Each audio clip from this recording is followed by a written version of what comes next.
दोस्तों NEET PG related useful information, latest update, free counselling assistance के लिए channel से ज़रूर जुड़िए।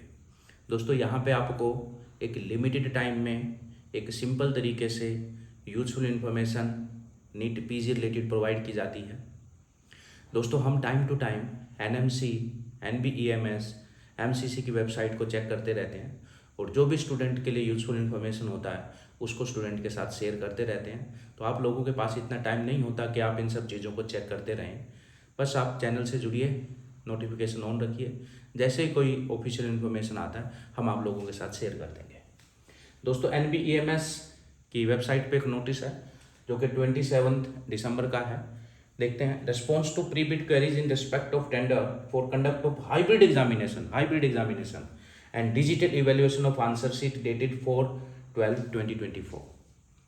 तो इन्होंने एक टेंडर निकाला था जहां पे इन्होंने बीडर या यूं के हाइब्रिड एग्जामिनेशन के लिए इंफ्रास्ट्रक्चर प्रोवाइडर के लिए टेंडर मंगवाए थे और उन टेंडर के रिगार्डिंग जो बीडर हैं या जो इंफ्रास्ट्रक्चर प्रोवाइडर थे उनकी कुछ क्वेरीज आई थी।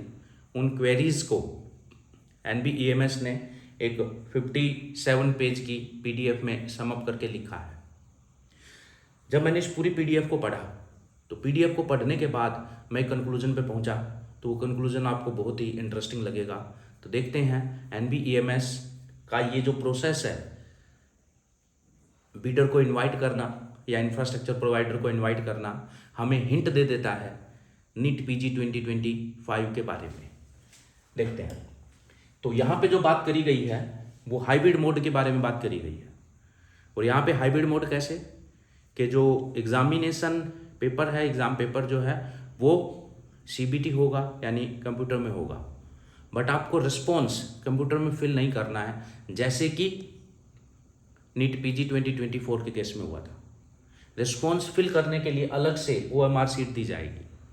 तो ओएमआर सीट फिजिकली अवेलेबल होगी, पेपर कंप्यूटर में ऑनलाइन अवेलेबल होगा। तो इस वजह से इसको हाइब्रिड मोड बोला गया।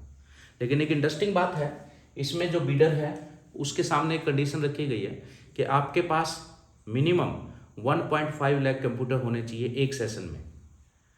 इसका मतलब एक सेशन में मैक्सिमम 1.5 लाख कैंडिडेट का एग्जाम कंडक्ट कराने की सोच रहा है एनबीईएमएस।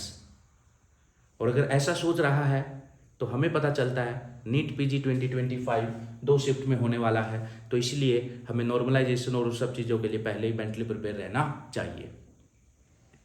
एक चीज़।